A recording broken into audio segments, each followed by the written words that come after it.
All right, let's look at rectangles and rhombi. Rhombi is just the plural form of the word rhombus, okay? All right, both of these quadrilaterals are parallelograms. And so I know that you have an understanding of what a rectangle is, and you probably think of it as a quadrilateral that has opposite sides equal. And that's true, but there's really more to it. It has to have right angles in order for it to be a rectangle. So I am going to go ahead and trace a note card this time to form a rectangle. Oops.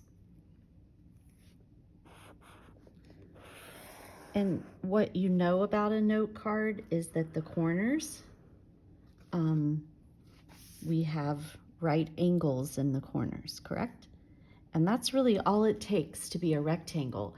A rectangle is a parallelogram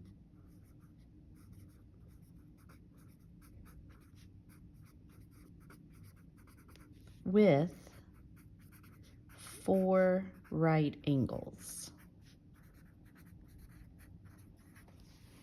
So automatically, because I use the word parallelogram in the definition, I know a ton of properties about a rectangle.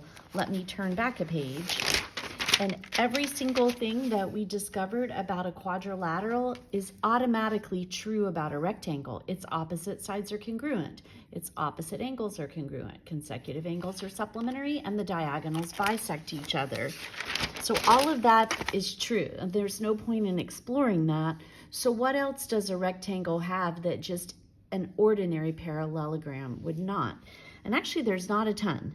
The one thing it does have is it has 4 right angles, but that's in the definition. So the only other thing that we really need to explore are the diagonals of the rectangle. So let me just go ahead and quickly draw those. And I realize now that this is a pretty big figure, and I was going to use my compass. I'm still going to try, but I could have a little trouble here. All right, first of all, maybe the diagonals bisect the angles. We looked at that before when we were exploring the parallelogram. Let's see. Well, once again, if I trace the top angle here, and by the way, I know this whole entire angle is 90, it's clearly not equal to the other half. It did not split them up into 45 and 45. Once again, it doesn't look like I have a right angle here where the diagonals intersect one another. I just have vertical angles congruent.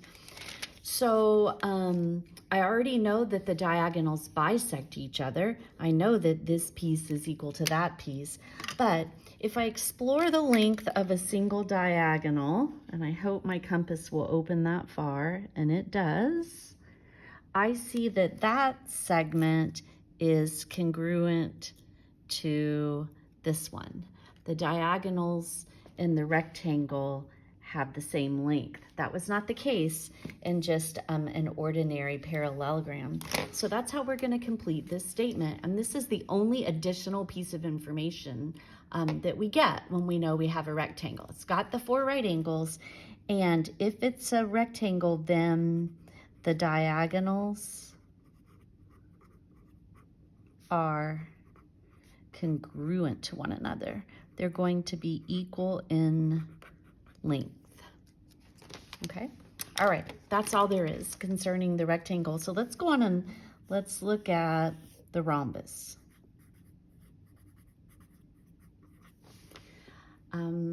You're probably not going to be surprised by the fact that a rhombus is also a parallelogram. It's just a parallelogram with some special extra properties. So a parallelogram with 4, so the rectangle had 4 equal angles, and since they add up to 360, 360 divided by 4 gives us 90. The rhombus has 4 congruent sides.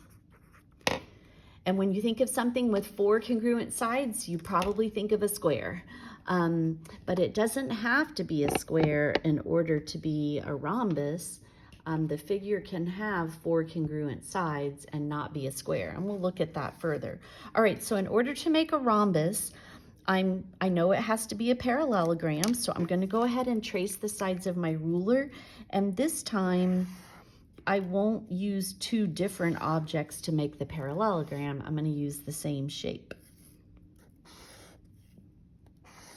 So because I used the same thing, you will see that all four of these sides are equal in length. Okay, so just using my compass to verify that. So this is a rhombus.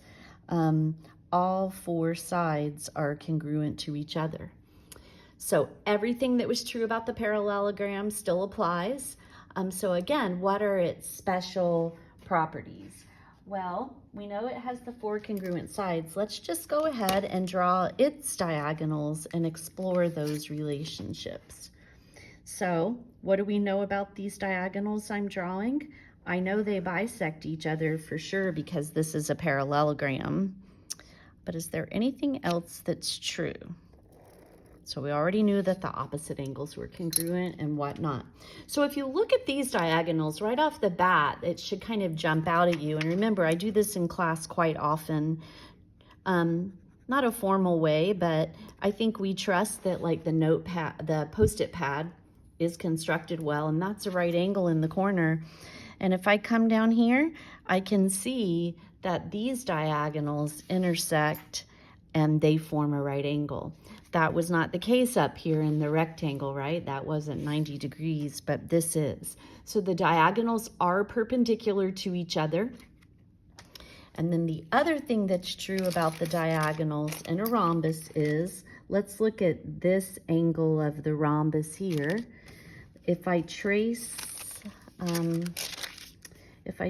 the left side of that angle there, I can see this time it does fit perfectly. The diagonals split that angle into two congruent pieces.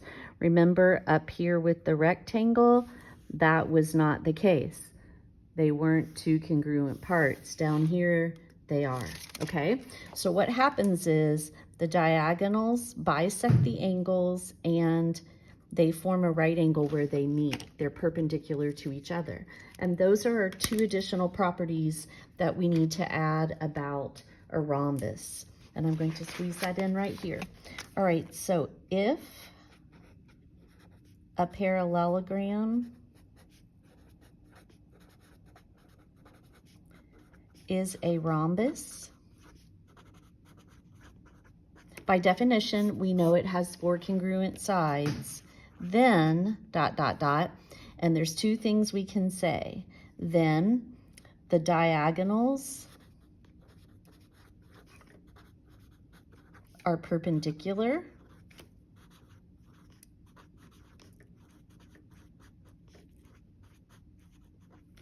So remember, this is the symbol for perpendicular, and that means that we're going to have a right angle. And then the other thing we know is also about the diagonals. The diagonals bisect the angles. And those are the qualities that make a rhombus a rhombus. It is first a parallelogram, so it has all of the parallelogram properties, has four congruent sides, and these additional properties.